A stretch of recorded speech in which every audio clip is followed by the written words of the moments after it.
Thank you, Mr. Speaker, sir. I rise to support the court motion moved by the Honourable Member from Mawati, Charles Marngar. The reason I rise to support this motion is I want to highlight some of the issues pertaining to my constituency, where MLAs as a constituency, locality, it is growing day by day. And therefore, there are these new areas of settlement. Like for example, in MLAs Moyong Japung, Moyong Rim, some parts of MLAs Nongkwar, MLAs Thlong, and then we have MLAs Maukenro, the full stretch passing through this MLAs bypass, and then MLAs Motowar, Sao, and many more, where in these new areas of settlement, so far, there is no electric connection. And the main reason why people are still yet to be electrified is because that there is no electric pole in these areas. And therefore, I will urge upon the Honourable Minister in charge of power to kindly look into these problems that are being faced by the people at the ground level. And another point that I would like to raise is, again, coming to MLAs. It is not just one of the, in fact, the biggest constituency in the state in terms of the number of voters, the population, but at the same time in terms of area. And I've learned from the people that in the last few years, actually there is a plan to open up one additional billing center near in Maukenro, in Nehu substation. But for the reason best known to the department concerned, they have not gone ahead with this proposal. So I will request the Honourable Minister to kindly look into this matter so as to ease the problem of the people from these areas, from Kanton Masar, Mauro, Maukenro, and Mautawar downstream. And another problem that actually is being faced by the people in my constituency is what the Honourable Minister had also just, the Honourable Member, Senior Member had just mentioned, is frequent power disruptions, even in my constituency, which has really disturbed the people, especially the women who are working in their home. And one more last point that I would like to draw the attention of the Minister is with regards to the problem of Home Guard volunteers who have been deputed with MECL, who have been working with the department as Home Guard volunteers for more than 10 years, some of them more than 20 years. And I would request the Minister concerned to kindly look into their problem and by regularizing their service. So with these few words, I will resume my seat. Thank you. Charles, go please. So I also rise to support the court motion raised by the Honourable Member for Mawati regarding the style of functioning of the Power Department.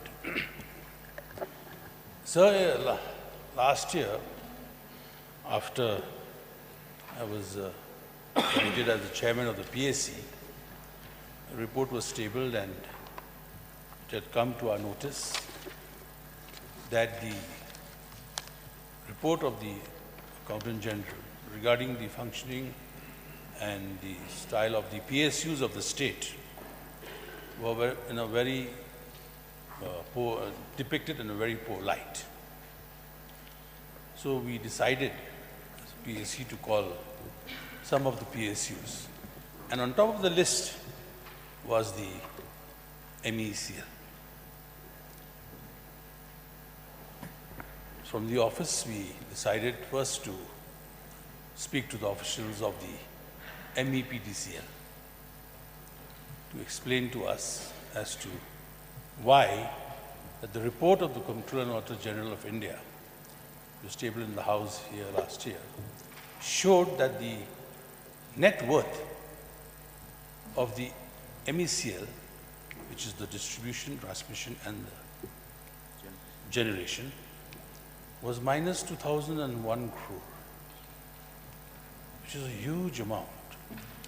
It's minus, which means if the government decides to sell the corporation in all its totality for even a rupee, we'd be still earning, saving 2001 crore. That was the net worth. However, after interacting with the senior-most officials of the department, we could see that there is still a light at the end of the tunnel, still a light. Because of the new policies which the MEPDCL has been starting to adopt. Now this I'm talking about just a few months ago.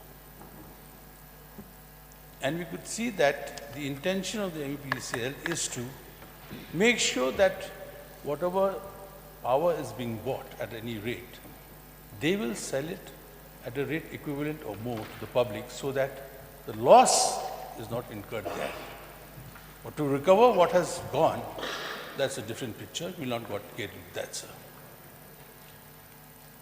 And the reasons why, one question was raised by one of the honorable members, is even when rains are there, we still have to have power cuts. And then the explanation was given, and I think the Honorable Chief Minister also had, in his reply, answered that because of the power that we had brought earlier, we have to bank it now, and so that we have to give it back. So there's still less power, less shortage. But overall, I am of the opinion that the MEPDCL has the intention to make sure that the people of the state do not suffer from power cuts. Generation and transmission parts, I don't want to touch into that. Now what happens is, when we demand for a augmentation of the transformer that is in the village, because the load which the transformer has cannot cater to anymore. Then the answer we get that MEPDCL cannot do it because we have no schemes. Therefore, we have to just grin and bear it or wait for the central government schemes to come. There they will change the transformer or enhance the strength of it from 200 to 500 kVA, whatever the case may be. Now the point here is, which everyone faces, even if it's a single household or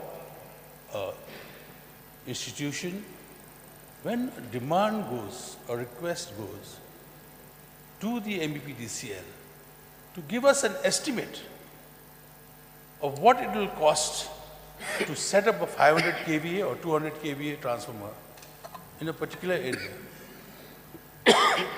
Sir, I've said this personally to the minister also, in fact, and even to the officers. Why do you take 5 months to give one estimate when you already have the rates of all the materials and the components that are required to be included in the estimate to set up a transformer in the particular place? Because rates don't change every day. I agree. You may have to change the rates every year, every financial year, or every 6 months, whatever the case may be. But these are all standard operating procedures. But they take 5 months to give it because, first of all, the junior engineer will come, go to the site, inspect it and see where the LT line is, and they decide, oh, you require so many poles, this, that, make a report, and goes to the AEA or the area in charge. That goes through multiple tables till it reaches the table of the director of MEPTCL. And by the time it comes back to you, 5 months has elapsed. My point is, sir, you have to make money. This is one way of making money. Because when we ask for a transformer, or general public asks for a transformer, they are paying not only the cost, but even the installation and other add-ons which are there, which is profit to the MEPTCL. That's one part, sir. You go and then you go and pay the estimate, the amount which has been estimated. Again, it takes 3 months for the transformer to come after you've taken my money. Now, how you justify this? So this is, I don't know what to call it, sir. It's whether it is, they take a long time to calculate, or probably they don't have the know-withal. No current. No, sir. Maybe we may have, we are laughing and joking, but it is happening. Even if we have not paid, I understand. You can take your time. I have paid you the money. The general public has paid yet to shift the pole from here to here. We have to bang on their doors 24 hours. Then the local public will come to the representative and say, see, this is happening. Then the MLA has to call the junior engineer and say, why are you doing this? So this has to be expedited. And to prove that you have the intention of improving the power scenario in the state, whereby the people don't have to go through this load shedding and all this, give it to us in 1 month. The estimate and the installation. And I would want the assurance of the minister in charge that he will make sure that this will happen in the future. So you go and buy any vehicle in the workshop, showroom, you ask for estimate, before you've sat on your chair, they've given you the estimate. That efficient. Let that efficiency also come with the MEPTCL. And I'm sure, like I said, there is a light at the end of the tunnel. We want to see that light. Thank you, sir. Mr. Speaker, sir, I rise to join with the mover of the cut motion, Sri Charles Marga. Interestingly, sir, when I stand, the light has gone. This is a backup. I want to make only 2 points, sir. Why do the MECL, when there is a new habitation, not a new village, in Khasi we say Kadong Thamai, when there is a new habitation, when people ask for electricity, the department comes and tells the people that they have to pay for the poles and everything. Suppose that new habitation requires 7 poles. They ask the villagers to pay for the poles.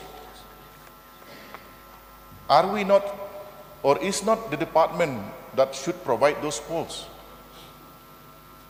So we want to be clear on that. Number 2, the second point I want to raise is, I won't take much time, the irregularity, rather the delay in serving the bills to the villagers. A monthly bill of 500 rupees, everyone can pay. But if you serve them, after 10 months, it becomes 5,000. 5,000 is a big burden for villagers. They don't have cash in their pockets. And if they don't pay, they come and cut the line. When they go and plead in the office, please restore my line, they say you pay first. From where they'll pay? But at 500 rupees every month, everyone is willing to pay. So I want this simple solution, sir, so that our people will not face hardship.